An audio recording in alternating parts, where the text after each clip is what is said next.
After 47 years in the NBA and another 9 years prior to that in the American Basketball Association, the Denver Nuggets have finally won their first NBA championship. And how did they do it? The old adage, teamwork makes the dream work. I'm Dr. Karen Wilson Starks, your host for The Voice of Leadership and Dr. Karen Speaks Leadership. And today we will unpack a little bit more about what that teamwork accomplished for the Denver Nuggets. So when we think about teamwork, we're thinking about the fact that the team is winning together rather than maximizing their own personal wins, personal statistics, or ego. They really focused on the team win, the we. And you'll find that whenever Nikola Jokic, their star player, is interviewed after major wins and reporters try to give him a lot of accolades, he always references the fact that it's a team win and that they have won together. That's really the key to their success. One of the things about teamwork and winning together is that you do whatever you need to do in order for your team to win. That means you have to be able to play a lot of different ways on the court. That takes a lot of practice, that takes a lot of training. And so Jokic looks around and sees what is needed, and that's what he delivers. So in this particular case with the NBA championship, there were times when he was coaching from the floor. And so many people were saying, oh, you were out there coaching. And of course, the actual team coach is Michael Malone. And Nikola Jokic says he doesn't want to be a coach. To him, that's the worst job imaginable. And I don't know why he says that. However, I suppose it's because when you're really the coach, you can't get on the floor and play in the game. He would much rather play in the game. And here's what I would say is sometimes, even in playing the game, if your team needs coaching, then you have to function short term as a coach. That means you're using coaching skill and you're providing coaching to them, not as the coach, as a player. You can be a player coach. That's true teamwork, to see where there's a gap and to fill in at that moment with that gap. So, number one, this teamwork is a matter of mindset, it's perspective, it's an attitude about how they win. They have team loyalty and they win as we. A second factor that I think is really important when you're operating from a framework of the we and the team and the win at the collective level is also the individual preparation that's necessary. You have to build all around skills and be available and able to fill in when your team needs you to fill in. If you're not trained at a high level individually, then you're not going to be ready to assist the team in whatever they need you to do. So when we take a look at Jamal Murray, who is that second member of the dynamic duo of Nikola Jokic and then Jamal Murray as well, he trained in harsh conditions in Canada. He even trained in such a way that he would have cups of tea on his legs when he was doing squats. And when other people quit and stopped, he was still training. And that's kind of the attitude when you have this drive for excellence and a desire to win, you still have to prepare yourself to the highest of your ability at the individual level. So there's teamwork, then there's also what you have to do individually to make that dream work as a team. A third factor that I would say that's really important is the importance of relationships. In other words, the Denver Nuggets operate as a basketball family. They genuinely know each other. They get to know each other. They like each other. There's love on that team, and there's a lot of support. And one of the things that Nikola Jokic talks about is knowing the team members so well that he can look at them and know what they need at the moment and be able to deliver that. And knowing them so well, he knows what kinds of actions they prefer, and he can deliver that in how he's operating on the court. And so that's really a deep level of knowledge. And what Yogic says is his business to know his team members even better than the competition or the enemies, if you will know the team members. So there's clearly this strong relationship and sense of family that's really, really important in terms of making this work. Nikola Jokic is from Serbia, which is more of a collectivist kind of a culture. In Serbia, people are very loyal to their friends and to their family, and he brings that attitude even into how he operates with the Denver Nuggets. And so, in many ways, the Denver Nuggets, that's the basketball family, and he's intensely loyal to them. He shares those values, lives out those values within the team context. At the time of the NBA championship win, you see Nikola Jokic celebrating with his brothers, who are also sports guys, and you see him celebrating with his wife and with his daughter. The family is very important to him, so he's not going through this alone. He also talks about when he was growing up in Serbia and as a child, he and his brothers used to play sports together and they would compete with each other. And when you think about it, when you learn to compete with your brothers, you're competing with family members. And so the family part is still in there with the competition. And that can change how you look at each other and also how you look at the competition opportunity. The fourth variable that I'll mention in terms of the Denver Nuggets and their success is that there was a plan for what I'll call the long game in building the team. They weren't just looking at a short term focus or short term success. A lot of times in the NBA, teams will go after three superstar kinds of players, and they want to hedge their bets for success by making sure that they have these superstars on board. What the Nuggets did instead was they drafted people who really wanted to be a part of the Nuggets, and then they developed and grew them at their franchise. So they were a homegrown team in many respects in terms of the players that they brought in. They also had a tendency to see the value in people, even if there were some problems or imperfections. So when Jamal Murray really had the torn ACL and his recovery was long term, they didn't abandon him. They knew that he was really their point guard and they wanted to keep him. And so they waited it out. They went with him through the journey of recovery. And very similar set of circumstances with Michael Porter Jr., the forward, who's like the third man on the team when he had to have back surgery. They waited for him as well. And in the case of Jamal Murray, he was fearful perhaps that the Denver Nuggets would trade him once he had that injury. However, they knew what he could do and what he would do when he recovered and when he came back. And so they again had intense loyalty to these players, even when they were injured, even when they were down, and they were recovering. Now, the owners of the team, it's a father and son duo. That father and son duo, Stan and Josh Cranky, they own a number of different sports teams. And Stan has owned these teams for about 23 years. He's been in the business.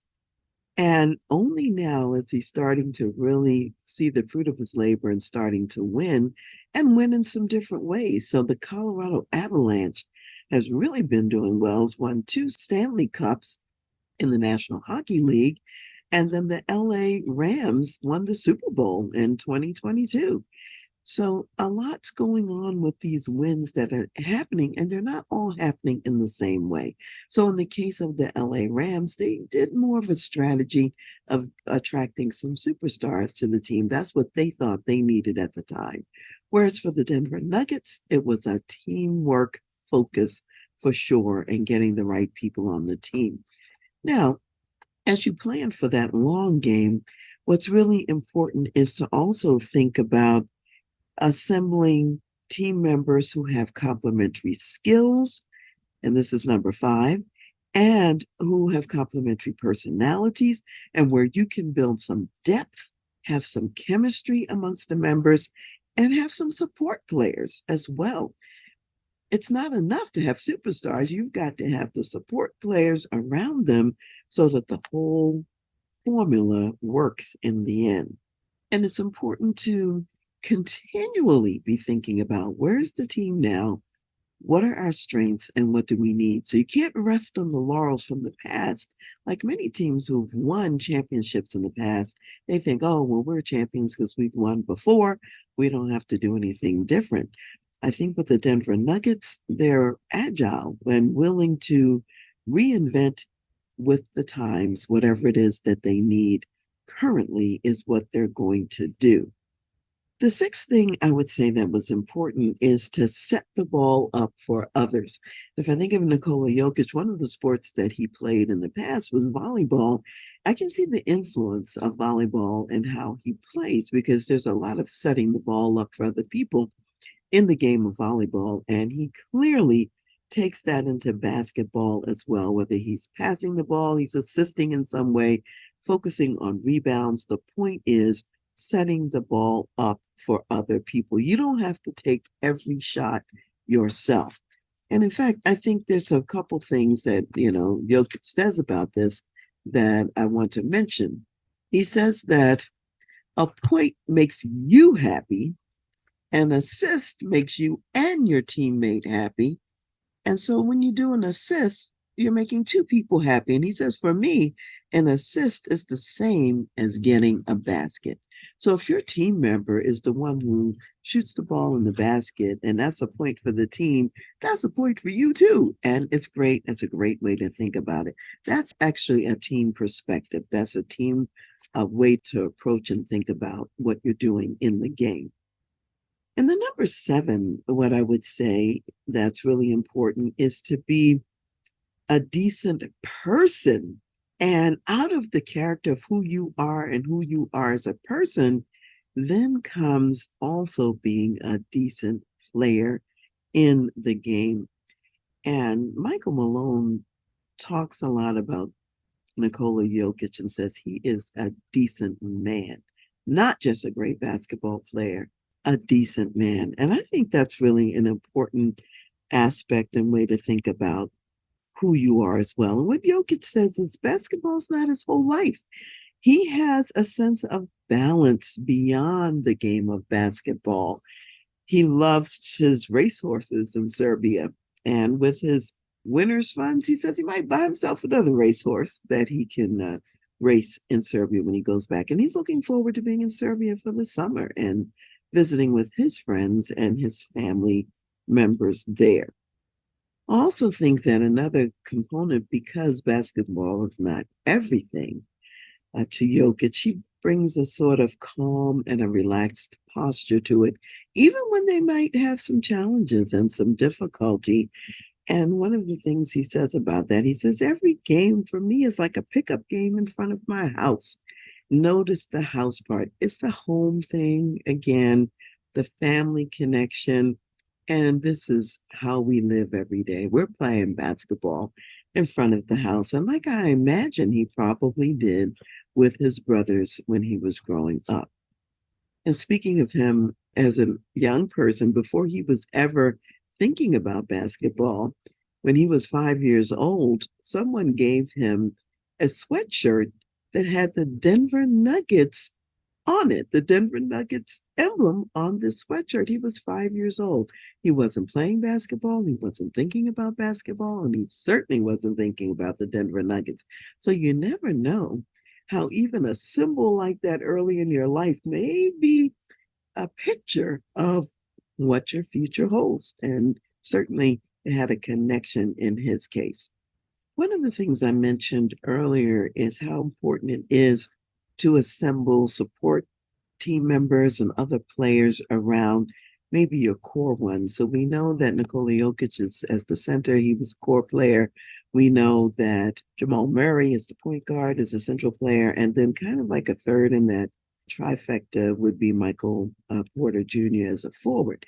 Now there were some other players also who were really important. Aaron Gordon, Bruce Brown, Kentavious Caldwell Pope, and Christian Braun. These are other key players on the team as well. And there were some other players who were going to be mostly on the bench, and they were there to mentor and develop the younger players on the team. Now, you need people in all of these roles and positions. Every last one is important. So, again, a point that Jokic gets on the court, these guys, whether they're sitting on the bench or playing in some other role, that's their point too, because they're working all together. And it reminds me of David, King David, when he had his men go out to battle. He eventually learned you needed to leave some men behind to watch the stuff so that raiders wouldn't come in and steal your belongings, take your wives, and so on and so forth. And so there would usually be a few hundred men left behind. And those men got to share in the victory and the spoils, just like those who went to battle, because David recognized that these support staff, if you will, were crucial to the win. If his guys who were out on the battlefield had to worry about the stuff at home and were concerned about that, they were going to be fully focused out there on the battlefield. So these guys gave them peace of mind, and they were serving an important role. And that's how you have to think about things from a teamwork perspective. One of the things that Nikola Jokic also says is that the team is always bigger than an individual, and a really good team can win a championship. And I think the Denver Nuggets definitely proved that and showed that in the NBA championship win of 2023. Now, you might be wondering, how does all of this apply to business? I think there's a huge tie into business. And so let me outline some of those connections. We think about the business environment.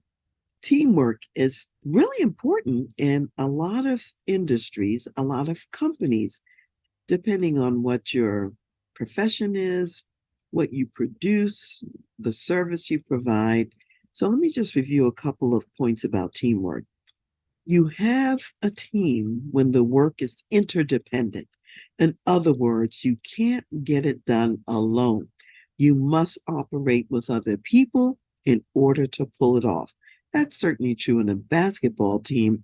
One person is not going to be able to win the game alone. You even have to have certain players on the field at any given time. Well, in many businesses and companies, the same is true. The work is interdependent. You're depending on what somebody else is doing in another department or another role, or who has another skill. When you're a team, you also give each other feedback. And it's that feedback that helps you to get better at how you operate as a team, which leads to number 3, you are continually learning together. Those are the essential pieces of a high performance team, is that you are interdependent, can't get the work done without each other, you're giving each other feedback, and you're learning together. In a large global company, you may be a team at that big picture enterprise global level of who you are, because in order to have your mark in the marketplace and to be successful overall, it takes all of those countries, all of those departments, all of those players for the collective win. You may also have teamwork at what I'll call the unit level or the department level or much smaller level, or even, let's say, a country level in a multinational corporation. So you may have teams at different levels to think about where that work might be interdependent and where you can operate with each other. And similarly, again, to a basketball team, number two, each individual person, no matter what your job is, no matter what your role is, you have to master your craft individually so that you can make your highest level contribution to that team. And you have to be versatile and learn as much as you can to increase your value to the team, to the company, to the corporation. And thirdly, I think that there's an importance of relationships in business as well. You want to value your other team members and know their contributions. And the more you get to know other departments, other countries, other products, other services, that's going to help you to think of new and better ways to support the team members as you go along. So, having that respect, that caring, that love, and like for each other is very important. Taking the time intentionally to go and visit other people who may not be geographically close to where you are, or who may not be offering the same kind of value that you're offering, yet they're important pieces of the team. Visit them and also learn about them. Another way that teamwork is important in the business world is number four. Again, the plan for the long game. That means grooming and developing your team members in house. So, a lot of companies have really started recruiting their best people from college directly, or from the trade schools, or from the places where people are showing interest in whatever that business is. You don't have to always get a star player from a competitor or from another company. Sometimes you do. Frequently, though, you can grow your own in house, and there's some advantage to that. When you grow your own people in house, you are able to share with them your culture, your brand, the way you do things in your organization, and there's less unlearning that the person has to do. Because if they're coming from somewhere else, they've learned a way of operating that may be different and maybe not even compatible with operations in your organization, your company. So there's less fixation on the past, if you will, less that you have to break. And all you need to do then is build into these players that you are selecting and then grooming in your culture. Number five, the complementary skills, that's still important because you are building chemistry in your company. You want team members who are supporting one another. Even if they are stars, you're bringing other support players around them, and not all of your people are doing the exact same thing. They're having different gifts, they're bringing different roles that they're bringing into the company and into the company's success.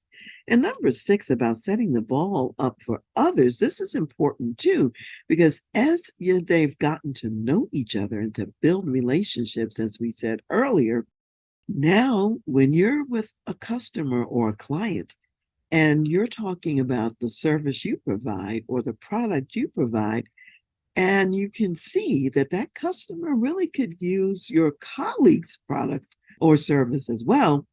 You can cross sell, you can cross promote, you can make introductions to other people on that bigger enterprise wide team for the benefit of the customer so that they're better off. And it's also a company win. So the client gets helped and the company also has a win. So the more you know each other, respect and value one another, and know more about what the other does, you are able then to set the ball up for one another in the corporate context as well. And then number seven, about just being a decent person. When I wrote my book, Lead Yourself First, it was really about this. It's about who are you as a person in life? What are the lessons that you've learned in life? And how do those then translate into the business world? And so, similarly, for example, when they were talking about Nikola Jokic and who he is as a person, as a man, and then who he is as a basketball person, too. Well, in the business world, you're somebody outside of work, and you're bringing that person to work with you. And the more you develop who you are, even outside of work, the more valuable you will be to your workplace. One of the things that research shows is that those who have hobbies, those who have other interests, those who make a point of learning in other contexts, even something that seems completely unrelated to your business, you're going to bring new lenses and better value to your company than if you just focused all day 100% internally on the company and had no other interest.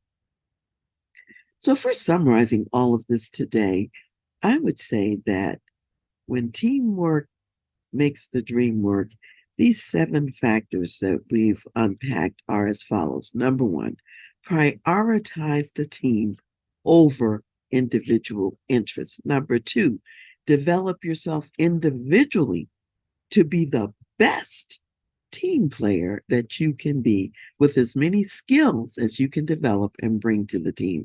Number three, build your family and love relationships, if you will, with your team members in the corporate context as well. The more you care for them, the more you're going to be able to add value. Number four, plan for the long game more than just for the short game. Who are you going to need, not just today, tomorrow, and in the future? Be willing to invest in those people. Five, assemble team members with complementary skills and chemistry, abilities, skill sets, talents, and personality. And number six, set the ball up for other people. And the more you have the deep relationships, the more effective you will be at knowing how to set that ball up. And then number seven, I'd say lead yourself first as a person and then as a leader player. So as we're closing this segment today, I want to share some scriptures from 1 Corinthians, and it's really about the body of Christ and how these principles play out there. And it's a metaphor to also think about how this is relevant in your business context as well. And I think the Denver Nuggets demonstrated it in how they operated as a team and won the NBA championship this year. So this is 1 Corinthians 12. I'll start with verse 13, and it says, "For by one Spirit we were all baptized into one body, whether Jews or Greeks, whether slaves or free, and have all been made to drink into one Spirit. For in fact, the body is not one member, but many. If the foot should say, because I am not a hand, I am not of the body, is it therefore not of the body? And if the ear should say, because I am not an eye, I am not of the body, is it therefore not of the body? If the whole body were an eye, where would be the hearing? If the whole were hearing, where would be the smelling? But now God has set the members, each one of them, in the body just as he pleased. And if they were all one member, where would the body be? But now indeed there are many members, yet one body. And the eye cannot say to the hand, I have no need of you, nor again the head to the feet, I have no need of you. No, much rather, those members of the body which seem to be weaker are necessary, and those members of the body which we think to be less honorable, on these we bestow greater honor, and our unpresentable parts have greater modesty, but our presentable parts have no need. But God composed the body, having given greater honor to that part which lacks it, that there should be no schism in the body, but that the members should have the same care for one another. And if one member suffers, all members suffer with it. Or if one member is honored, all members rejoice with it. So we see that with the Denver Nuggets, all members are now rejoicing as they are honored as the NBA champions of 2023. And in your company, when you succeed and when you win together, everyone can celebrate and enjoy that honor. Go out and do great things and let the teamwork make the dream work. Today, I'm here with Terrence Chapman, the president and CEO of nonprofit organization Victorious Family. They are committed to family discipleship and transformation. Thank you for being here, Terrence. Tell us about your big goal, what it is that you're going for at Victorious Family. Well, by 2030, we see reaching 9.2 million families here in the U.S. That is wonderful. And you're reaching these families because you really want to see children grow up and truly continue their faith in Christ. So tell us about one of your resources, Do Your Children Believe, the book you've written? Well, Ephesians 6:4 says, fathers, don't exasperate your children, but to bring them up in the training and instruction of the Lord. So we're just being faithful to that calling. In order to do that, we train coaches and we provide workshops and content to train parents on how to disciple their children. That is phenomenal. So how can people find out more about the ministry and the other tools and resources you have available, and also how they can donate to support the ministry? Well, one of those tools is Do Your Children Believe, a book that we've published by Thomas Nelson, and you can find that at victoriousfamily.org. Fantastic. All right, so there you have it. You want your family to be victorious? Go to victoriousfamily.org. Hi, it's Dr. Karen here, and I want to tell you about my book, which is called Lead Yourself First, the Senior Leader's Guide to Engaging Your People for Greater Performance and Impact. It's a book to inspire you about the challenges that you have overcome and the vision that you've realized in your life. It's from these struggles, triumphs, and temporary setbacks that others will be inspired and that they will have the courage to lead themselves first and also to lead others.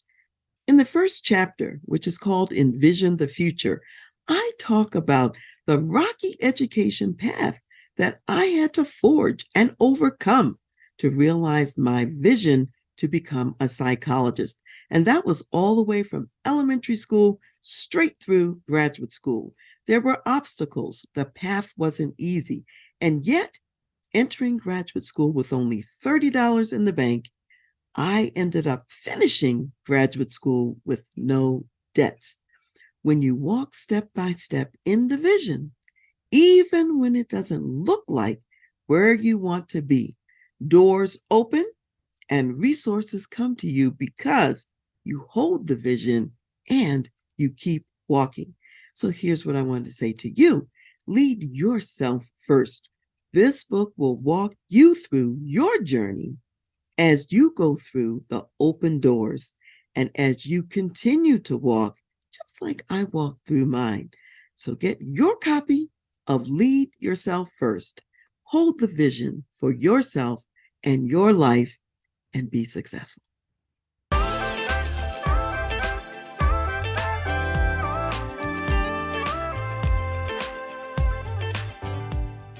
You've been listening to The Voice of Leadership with me, Dr. Karen Wilson Starks.